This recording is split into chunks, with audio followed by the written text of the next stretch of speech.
Nakapasok na sa Philippine Area of Responsibility ang binabantayang bagyo ng Pag-asa na pinangalan ng Christine. Ilang lugar sa bansa ang nasa ilalim na ng Signal Number 1. Ang update ng bagyo alamin sa Balitang Pambansa ni Ryan Lisiges ng PTV Live.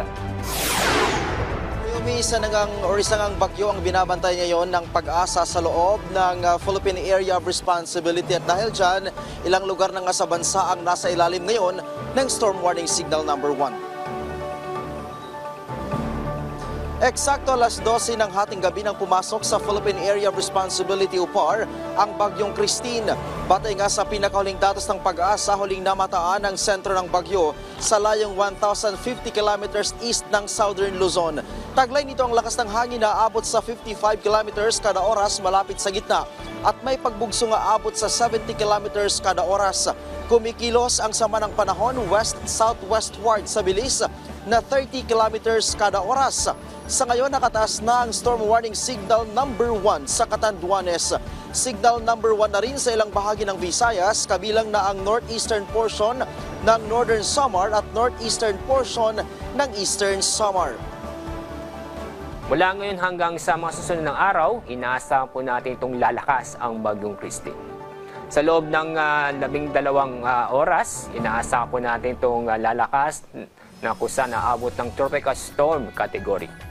Bukas ng hapon o gabi, maaari pong umabot ng severe tropical storm category, si bagyong Christine.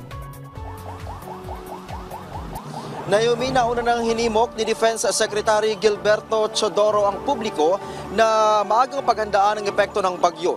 Giit ng kalihim, nakikipag-ugnayan na daw sila sa lahat ng concerned agencies para makabuo ng komprehensibong action plan. Iginit din ng kalihim na batay sa pagtaya ng DSWD, maaaring umabot sa mahigit bilyon na individual ang maapektuhan ng bagyo. Sa report naman ng Mines and Geosciences, aabot sa mahigit 5,000 barangay ang nanganganib na magkaroon ng landslides at pagbaha. Dahil dito, maagang ipinag-utos ng OCD sa lahat ng kanilang regional offices ang preparedness measures para sa bagyong Christine, partikular na ang mga lugar sa Bicol Region, Samar Provinces at iba pang lugar na maaring daanan ng bagyo. Ang OCD Cagayan nakaalerto na rin sa epekto ng bagyo. Partikular naman na tinututukan nito ngayon ang probinsya ng Batanes na unang pinadapa ng bagyong Julian.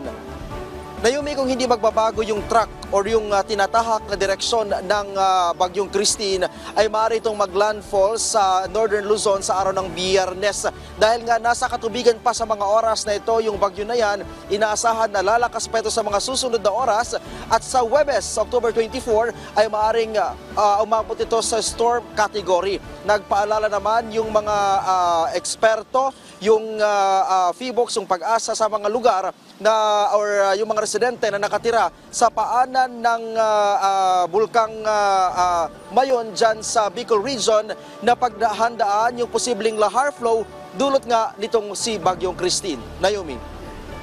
Maraming salamat, Ryan Lisiges.